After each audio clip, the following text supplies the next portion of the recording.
বর্তমান সময়ে ইন্টারনেট ছাড়া একটি দিনও পার করা প্রায় অসম্ভব। ৫ আগস্টের আগে ইন্টারনেট বন্ধ করে দেয়ায় দেশের সব সেক্টর ক্ষতির সম্মুখীন হওয়ার পাশাপাশি ব্যাহত হয় মানুষের দৈনন্দিন জীবনযাত্রাও।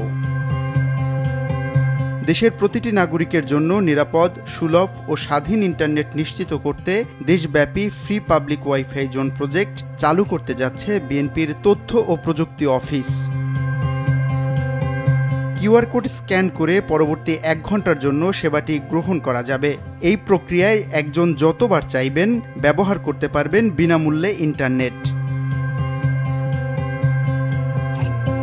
প্রতিটি নির্বাচনী আসনে অন্তত ২০টি এলাকায় এ সুবিধা পৌঁছানো সহজ হবে বলে মনে করছে বিএনপির তথ্য প্রযুক্তি অফিস।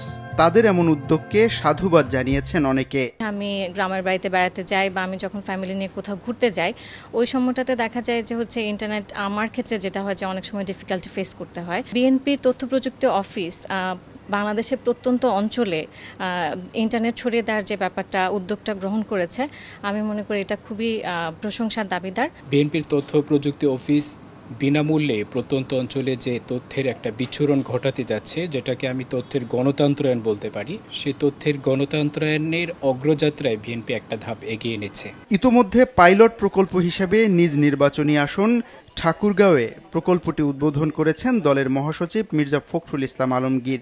উদ্বোধনের পরই মানুষের মাঝে ব্যাপক সাড়া ফেলেছে প্রকল্পটি।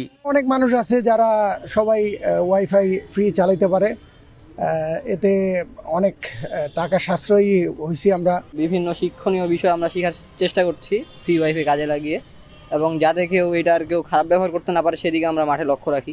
মাত্র ৩০ দিনে ৫টি লোকেশনে ১৯,০০০ বার ফ্রি ইন্টারনেট সেবা ব্যবহার করেছে মানুষ, যা প্রায় ১৪,০০০ ঘন্টারও বেশি।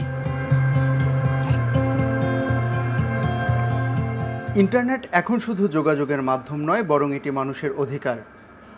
তথ্যভিত্তিক, প্রযুক্তি নির্ভর আগামীর বাংলাদেশ গড়তে বিএনপির free public wifi zone project সময়োপযোগী, শক্তিশালী এবং বাস্তবমুখী উদ্যোগ হয়ে উঠবে বলে মনে করছেন বিশেষজ্ঞরা, যা উপকারে আসবে কোটি মানুষের।